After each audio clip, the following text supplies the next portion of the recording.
people for wildlife, and it's when you meet people like Caroline and the people that work with her here that you see that being put into action. It's a very unique thing, I think, to this country. It means that people will dedicate their time, they'll put their money and their energy, and they'll work through the night in the most difficult conditions just to help wild animals. And that relationship with wild animals is critically important. In my career, I've worked in wildlife conservation, farming, agriculture and food production going back over 20 years. Interestingly enough, Care for the Wild celebrates its 30th anniversary this year as well. And we've had a long-standing relationship working with Vale and supporting a number of the projects you have at this wonderful centre. Now, Care for the Wild in many ways is quite a unique charity because it was established to protect wildlife here in England, in Britain, but also in places like Africa and India and Thailand as well. And that's what I really wanted to talk about today. It's about this great battle, and I will call it a battle, to protect our wildlife. We are at a turning point in the world today. Human civilization is growing at a pace that none of us could have expected even 50, 100 years ago. Huge increases in wealth, which is a good thing, lifting millions of people out of poverty. Significant improvements in how we produce food, an area that I've been working in for many years. Plus, better medical health care is ensuring that we will live longer lives, but also more of us are being born as well. And just give you some figures so you can consider the implications. By 2050, planet Earth will probably have 9.5 billion people living on it. And we will have to feed more people over the next 50 years than we have fed in the last 10,000 years combined.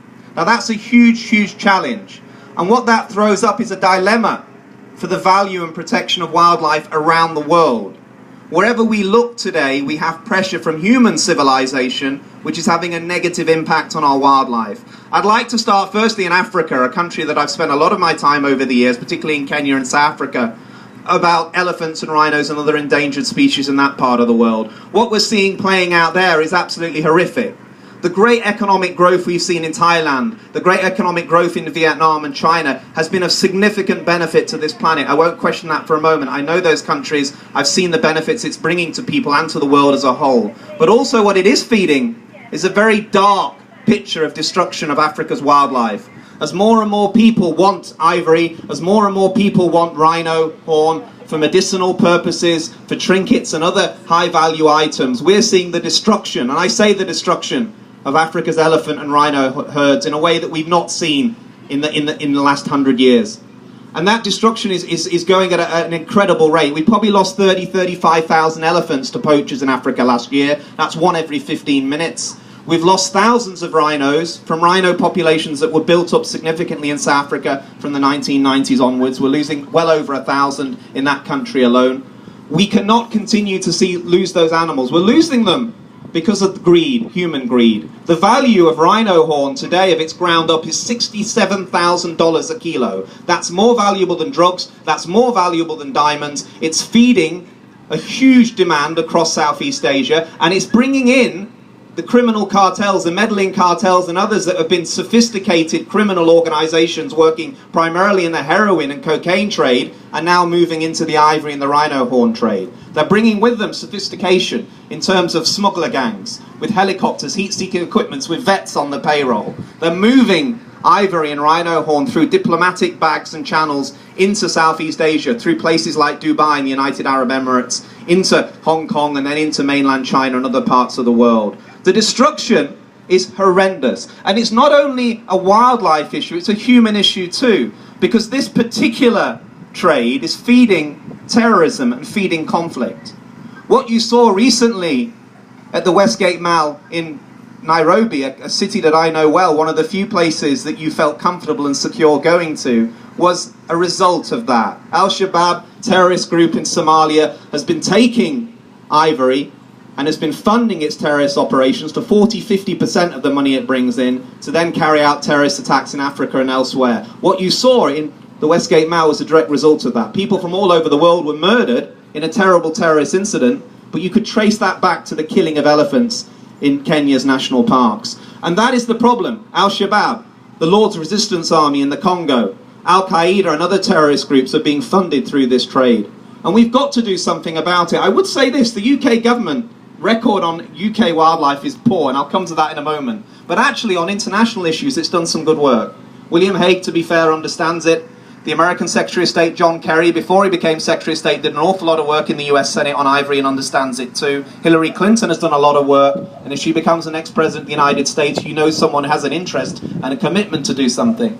And things are beginning to happen. But the only way we are going to stop the destruction of Africa's elephant herds and rhino herds is through governments working together. Working together to put significant money into Africa to protect those animals on the ground. That means you have rangers that are well trained and well paid. At the moment, hundreds of these people are being killed in a real war, fighting increasingly sophisticated poachers who are better equipped and better armed than they are. Many of these people, I've known some of them in the Kenyan Wildlife Service, are poorly paid, do not even have proper insurance, life insurance, and when they die, their families suffer as a consequence, and they are putting their lives on the line every day, including women.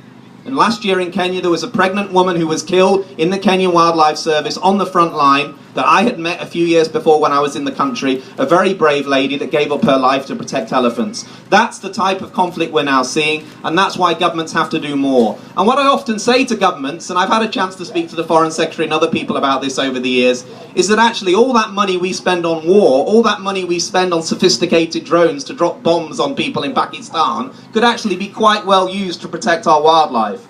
Those Predator drones, for example, those sophisticated bits of equipment that can stay up in the air for days on end with the most sophisticated cameras, are extremely valuable to people who are trying to protect these animals in thousands of square kilometers of arid ground, rainforest and bush, where you're trying to protect animals that are under threat day in, day out. That type of technology, more widely deployed by governments cooperating, will help Africa to protect its own animals. By training, and we're beginning to, the British Army thankfully are beginning to train and support the Kenyan Wildlife Service to deploy more people on the ground to protect animals, and that's making a difference. But we need to see that across other African countries as well. And then we also need to look at that demand issue in Southeast Asia. We need to be able to educate the next generation of young people in China, the next generation of young people in Vietnam and Thailand, to tell them that if you actually buy these goods, and if you think, for example, that grinding up rhino horn is going to make you better in bed with your partner, you might as well be just drinking your ground up toenails, because it's going to make no difference.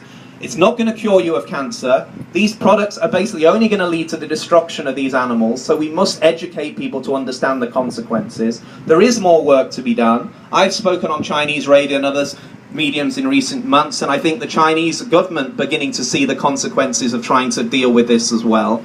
But we've got to educate the people of the future to stop this. We've got to enforce on the ground and protect the animals and protect the people that are protecting the animals, and we must educate people in those countries that we must stop this trade. If we don't, I'm telling you now, in the next 10 years, you will not see many rhinos, you won't see many elephants left in Africa. It will be gone. And that will be hugely damaging for the people too. If you go to Kenya, the second biggest revenue earner for that economy is tourism. People go to Kenya's national parks to see its elephants, to see its rhinos, to see its lions. If all those animals are gone, then there'll be nothing left for the economy to benefit people as well. So we must think about the consequences of that. And as I said, I think the British government are doing good work working with other partners in the United Nations, the US and the European Union. But then you come back here. What really annoys me, and I often use this phrase, is hypocrisy. Some people criticised me when I went on Channel 4 a few months ago at the time of the Wildlife Summit in London. I'd worked very hard on supporting that process behind the scenes with MPs. I was very happy that Prince William and William Hague and others put effort to bringing all those world leaders together. But I was also very unhappy that Prince William went off shooting in Spain the very weekend before the summit. I was also very unhappy that he continues with his brother to shoot on estates in Scotland where our most endangered birds, our hen harriers and our golden eagles, are being poisoned illegally by gamekeepers. So Channel 4 rang me and said, Dominic, we've got this piece of film. We've been working with the RSPB all week in Scotland, and we're horrified by what we've learnt about the scale of the illegal poisonings and killings. But we need someone to come on and say there's a bit of hypocrisy here from the royal family. I said, I'm your man. I don't mind saying they're hypocritical.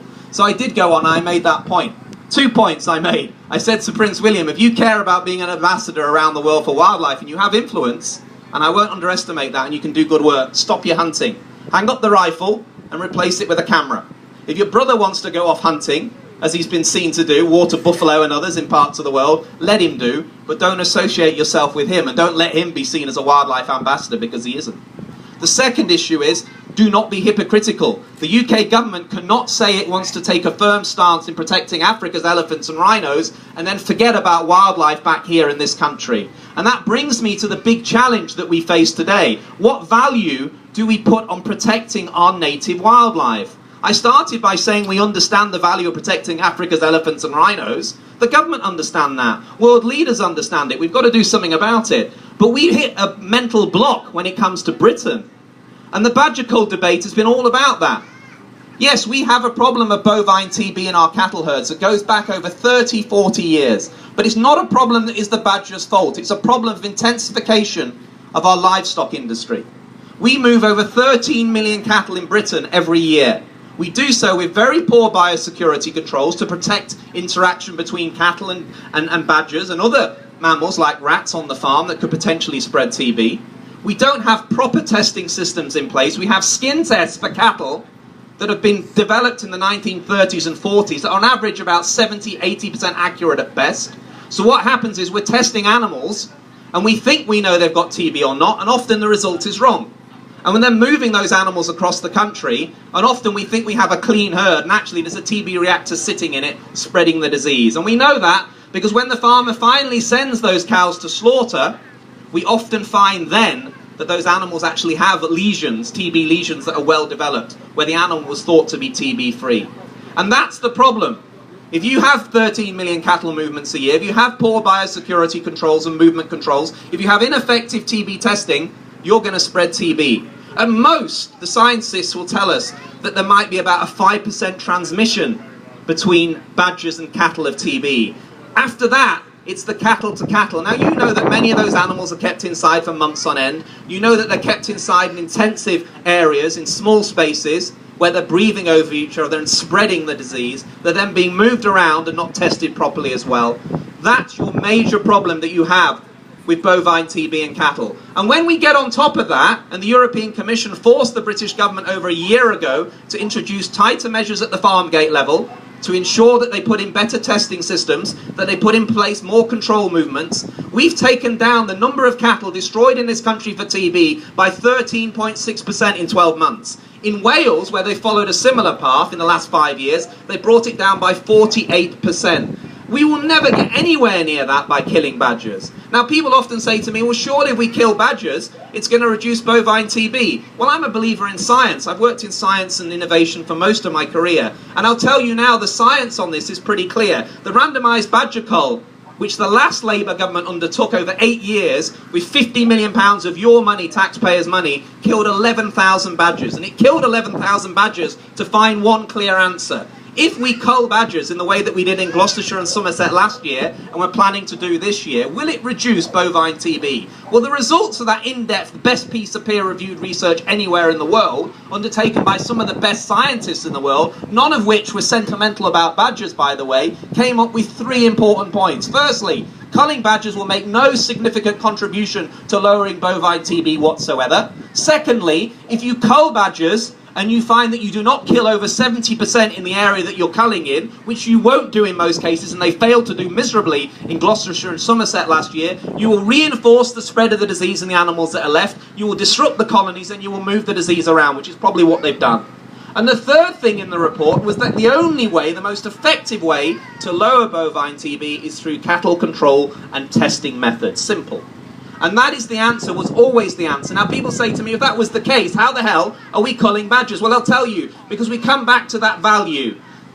When Mr. Cameron was in opposition in 2008, he got that report, the randomised badger cull report, which the Gordon Brown's government finished and completed and handed over.